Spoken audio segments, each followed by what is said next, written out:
Yung gabi na nang makarating kami sa liblib na probinsya ng aking lola. Kasama ko ang aking mga kaibigan, sabik sa kwentuhan at kaunting inuman. Sa kalagitnaan ng aming tawanan, isang kakaibang tunog ang aming narinig. Isang wakwak na tila ba nanggagaling sa itaas ng bubong.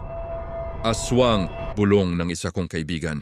Pinagtawanan lang namin siya pero hindi namin maikakaila ang takot na unti-unting gumagapang sa aming mga puso.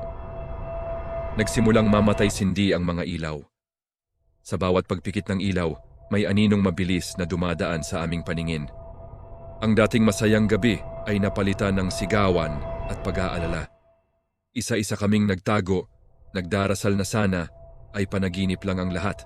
Ngunit ang kaluskos sa labas at ang anino sa bintana ay patunay na may nagmamasid sa amin.